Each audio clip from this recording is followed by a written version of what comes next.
अध्याय 18 उपसंहार संन्यास की सिद्धि। अर्जुन ने कहा, हे महाबाहु, मैं त्याग का उद्देश्य जानने का इच्छुक हूँ, और हे केशनिषूदन, हे ऋषिकेश, मैं त्यागमय जीवन का भी उद्देश्य जानना चाहता हूँ। भगवान ने कहा, भौतिक इच्छा पर आधारित कर्मों के परित्याग को विद्वान लोग संन्यास कहते हैं, और समस्त कर्मों के फल त्याग को बुद्धिमान लोग त्याग कहते हैं। कुछ विद्वान घोषित करते हैं कि समस्त प्रकार के सकाम कर्मों को दोषपूर्ण समझकर त्याग देना चाहिए, किंतु अन्य विद्वान मानते हैं कि यज्ञ, दान तथा तपस्या के कर्मों को कभी नहीं त्यागना चाहिए। हे भरत श्रेष्ठ, अब त्याग के विषय में मेरा निर्णय सुनो। हे नरशार्दूल, शास्त्रों में त्याग 3 तरह का बताया गया है।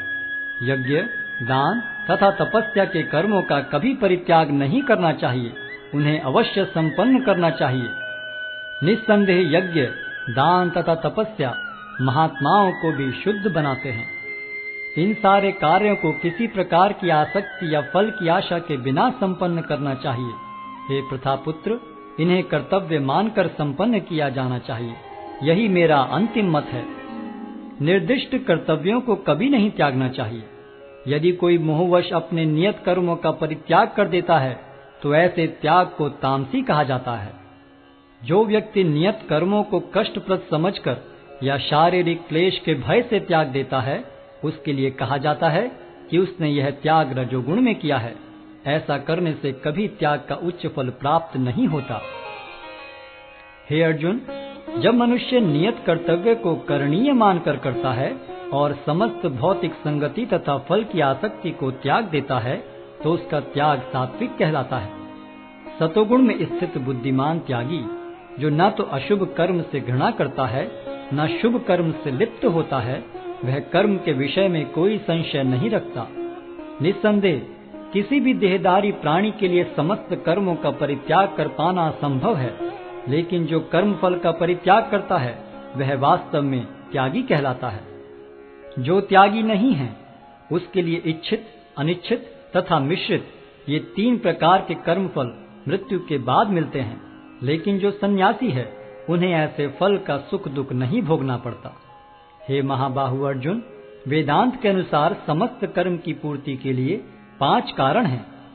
अब तुम इन्हें मुझसे सुनो। कर्म का स्थान शरीर, कर्ता, विभिन्न इंद्रियां, अनेक प्रकार की चेष्टाएं तथा परमात्मा, ये 5 कर्म के कारण हैं।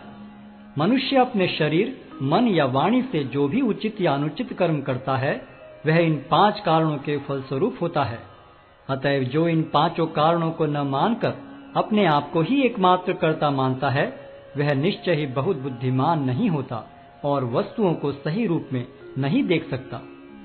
जो मिथ्या अहंकार से प्रेरित नहीं है, जिसकी बुद्धि बंधी नहीं है, वह इस संसार में मनुष्यों को मारता हुआ भी नहीं मारता, न ही वह अपने कर्मों से बंधा होता है।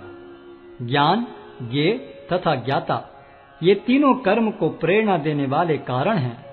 इंद्रियां, कर्म तथा कर्ता, ये 3 कर्म के संघटक हैं। प्रकृति के 3 गुणों के अनुसार ही ज्ञान, कर्म तथा कर्ता के 3 भेद हैं। अब तुम मुझसे इन्हें सुनो। जिस ज्ञान से अनंत रूपों में विभक्त सारे जीवों में एक ही अविभक्त आध्यात्मिक प्रकृति देखी जाती है, उसे ही तुम सात्विक जानो। जिस ज्ञान से कोई मनुष्य विभिन्न शरीरों में भिन्न भिन्न प्रकार का जीव देखता है, उसे तुम राजसी जानो। और वह ज्ञान जिससे मनुष्य किसी एक प्रकार के कार्य को, जो अति तुच्छ है, सब कुछ मानकर सत्य को जाने बिना उसमें लिप्त रहता है, तामसी कहा जाता है। जो कर्म नियमित है और जो आसक्ति, राग या द्वेष से रहित कर्मफल की चाह के बिना किया जाता है, वह सात्विक कहलाता है। लेकिन जो कार्य अपनी इच्छा पूर्ति के निमित्त प्रयास पूर्वक एवं मिथ्य अहंकार के भाव से किया जाता है, वह रजोगुणी कहा जाता है। जो कर्म मोहवश शास्त्रीय आदेशों की अवहेलना करके तथा भावी बंधन की परवाह किए बिना या हिंसा अथवा अन्यों को दुख पहुंचाने के लिए किया जाता है, वह तामसी कहलाता है। जो व्यक्ति भौतिक गुणों के संसर्ग के बिना अहंकार रहित संकल्प तथा उत्साह पूर्वक अपना कर्म करता है और सफलता अथवा असफलता में अविचलित रहता है, वह सात्विक कर्ता कहलाता है। जो कर्ता कर्म तथा कर्म फल के प्रति आसक्त होकर फलों का भोग करना चाहता है तथा जो लोभी, सदैव ईर्ष्यालु, अपवित्र और सुख दुख से विचलित होने वाला है, वह राजसी कहा जाता है। जो कर्ता सदा शास्त्रों के आदेशों के विरुद्ध कार्य करता रहता है, जो भौतिकवादी, हठी, कपटी तथा अन्यों का अपमान करने में पटु है तथा जो आलसी, सदैव खिन्न तथा काम करने में दीर्घ सूत्री है, वह तमोगुणी कहलाता है। हे धनंजय, अब मैं प्रकृति के 3 गुणों के अनुसार तुम्हें विभिन्न प्रकार की बुद्धि तथा धृति के विषय में विस्तार से बताऊंगा, तुम इसे सुनो। हे प्रथापुत्र, वह बुद्धि सतोगुणी है, जिसके द्वारा मनुष्य यह जानता है कि क्या करणीय है और क्या नहीं है, किससे डरना चाहिए और किससे नहीं, क्या बांधने वाला है और क्या मुक्ति देने वाला है। हे प्रथापुत्र, जो बुद्धि धर्म तथा अधर्म, करणीय तथा अकरणीय कर्म में भेद नहीं कर पाती, वह राजसी है। जो बुद्धि मोह तथा अहंकार के वशीभूत होकर अधर्म को धर्म और धर्म को अधर्म मानती है और सदैव विपरीत दिशा में प्रयत्न करती है, हे पार्थ, वह तामसी है। हे प्रथापुत्र, जो अटूट है, जिसे योगाभ्यास द्वारा अचल रहकर धारण किया जाता है और जो इस प्रकार मन, प्राण तथा इंद्रियों के कार्यकलापों को वश में रखती है, वह धृति सात्विक है। लेकिन हे अर्जुन, जिस धृति से मनुष्य धर्म, अर्थ तथा काम के फलों में लिप्त बना रहता है, वह राजसी है। हे पार्थ, जो धृति स्वप्न, भय, शोक, विषाद तथा मोह के परे नहीं जाती, ऐसी दुर्बुद्धिपूर्ण धृति तामसी है। हे भरत श्रेष्ठ, अब मुझसे 3 प्रकार के सुखों के विषय में सुनो, जिनके द्वारा बद्ध जीव भोग करता है और जिसके द्वारा कभी कभी दुखों का अंत हो जाता है। जो प्रारंभ में विष जैसा लगता है, लेकिन अंत में अमृत के समान है, और जो मनुष्य में आत्म साक्षात्कार जगाता है, वह सात्विक सुख कहलाता है। जो सुख इंद्रियों द्वारा उनके विषयों के संसर्ग से प्राप्त होता है और जो प्रारंभ में अमृत तुल्य तथा अंत में विष तुल्य लगता है, वह रजोगुणी कहलाता है। तथा जो सुख आत्म साक्षात्कार के प्रति अंधा है, जो प्रारंभ से लेकर अंत तक मोहकारक है और जो निद्रा, आलस्य तथा मोह से उत्पन्न होता है, वह तामसी कहलाता है। इस लोक में, स्वर्ग लोकों में या देवताओं के मध्य में कोई भी ऐसा व्यक्ति विद्यमान नहीं है जो प्रकृति के 3 गुणों से मुक्त हो। हे परंतप, ब्राह्मणों, क्षत्रियों, वैश्यों तथा शूद्रों में प्रकृति के गुणों के अनुसार उनके स्वभाव द्वारा उत्पन्न गुणों के द्वारा भेद किया जाता है। शांति प्रियता, आत्मसंयम, तपस्या, पवित्रता, सहिष्णुता, सत्यनिष्ठा, ज्ञान, विज्ञान तथा धार्मिकता, ये सारे स्वाभाविक गुण हैं जिनके द्वारा ब्राह्मण कर्म करते हैं। वीरता, शक्ति, संकल्प, दक्षता, युद्ध में धैर्य, उदारता तथा नेतृत्व, ये क्षत्रियों के स्वाभाविक गुण हैं। कृषि करना, गोरक्षा तथा व्यापार वैश्यों के स्वाभाविक कर्म हैं और शूद्रों का कर्म श्रम तथा अन्यों की सेवा करना है। अपने अपने कर्म के गुणों का पालन करते हुए प्रत्येक व्यक्ति सिद्ध हो सकता है। अब तुम मुझसे सुनो कि यह किस प्रकार किया जा सकता है। जो सभी प्राणियों का उद्गम है और सर्वव्यापी है, उस भगवान की उपासना करके मनुष्य अपना कर्म करते हुए पूर्णता प्राप्त कर सकता है।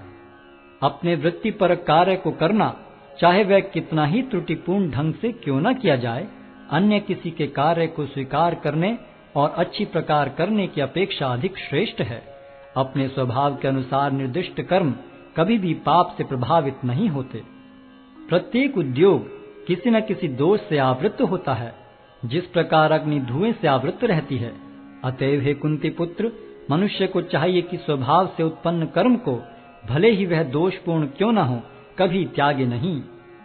जो आत्म संयमी तथा अनासक्त है एवं जो समस्त भौतिक भोगों की परवाह नहीं करता, वह संन्यास के अभ्यास द्वारा कर्म फल से मुक्ति की सर्वोच्च सिद्ध अवस्था प्राप्त कर सकता है।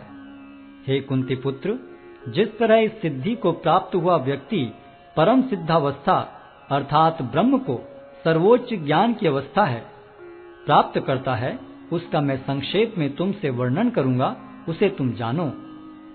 अपनी बुद्धि से शुद्ध होकर तथा धैर्यपूर्वक मन को वश में करते हुए इंद्रिय तृप्ति के विषयों का त्याग कर राग तथा द्वेष से मुक्त होकर जो व्यक्ति एकांत स्थान में वास करता है, जो थोड़ा खाता है, जो अपने शरीर मन तथा वाणी को वश में रखता है, जो सदैव समाधि में रहता है तथा पूर्णतया विरक्त, मिथ्या अहंकार, मिथ्या शक्ति, मिथ्या गर्व, काम, क्रोध तथा भौतिक वस्तुओं के संग्रह से मुक्त है, जो मिथ्या स्वामित्व की भावना से रहित तथा शांत है, वह निश्चय ही आत्म साक्षात्कार के पद को प्राप्त होता है।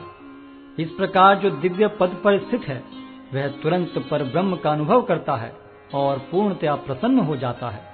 वह न तो कभी शोक करता है, न किसी वस्तु की कामना करता है।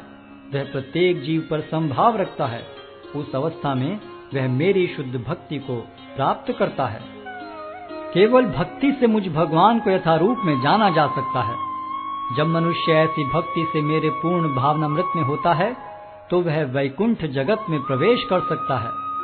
मेरा शुद्ध भक्त मेरे संरक्षण में समस्त प्रकार के कार्यों में संलग्न रहकर भी मेरी कृपा से नित्य तथा विनाशी धाम को प्राप्त होता है। सारे कार्यों के लिए मुझ पर निर्भर रहो और मेरे संरक्षण में सदा कर्म करो। ऐसी भक्ति में मेरे प्रति पूर्णतया सचेत रहो। यदि तुम मुझसे भावना भावित होगे, तो मेरी कृपा से तुम बद्ध जीवन के सारे अवरोधों को लांघ जाओगे। लेकिन यदि तुम मिथ्या अहंकारवश ऐसी चेतना में कर्म नहीं करोगे और मेरी बात नहीं सुनोगे, तो तुम विनष्ट हो जाओगे।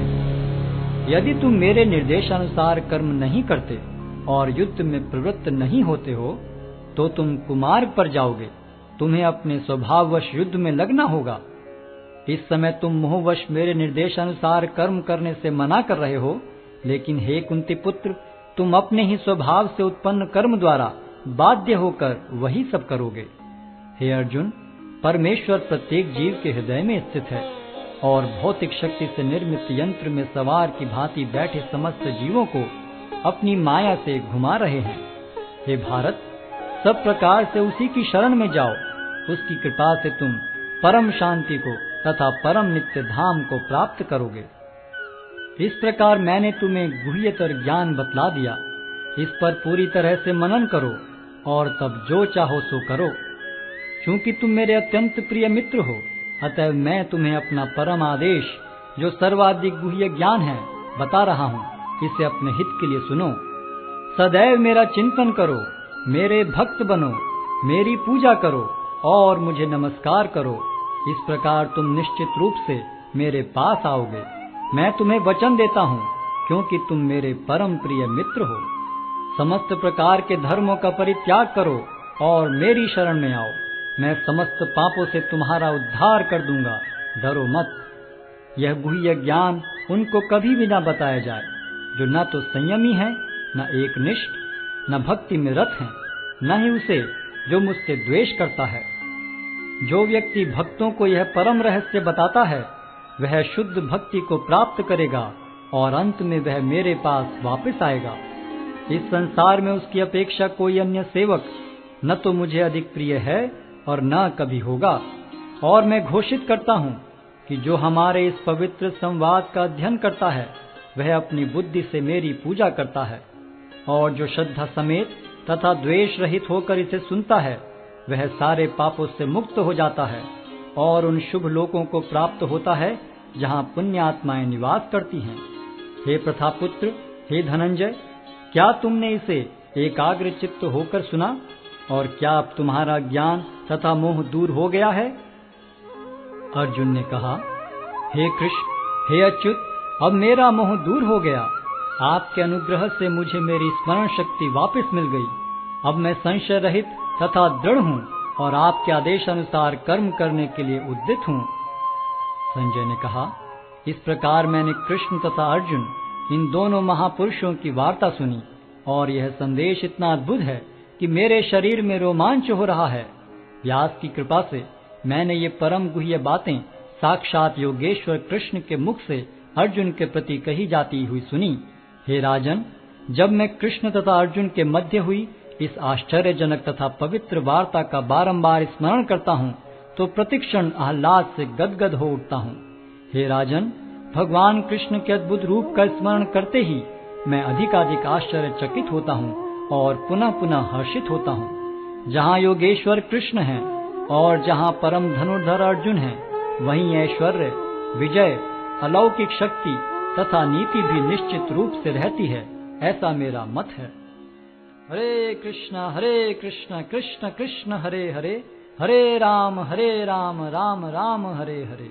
हरे कृष्ण कृष्ण कृष्ण हरे हरे, हरे राम राम राम हरे हरे।